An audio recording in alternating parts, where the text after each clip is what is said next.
विषयः अहिनश्चा शर्मा उदवभ्रू सुमङ्गलः ये नेमाघुर्भो विश्वभूतानि सहस्रुत्नो मृणायते नमो अस्योऽन्तरामये धनुःकपद्भिना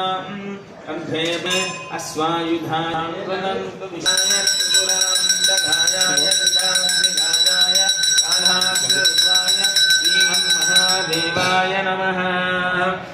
विषमते पतीनां पतये नमो नमो बब्लुषानां पतये नमो नमो क्रोधाय हन्ते नमो नमो कृत्साविताय धावते सत्त्वानां पतये नमो नमो निजङ्गिने इषुमते तस्करनां पतये नमो नमो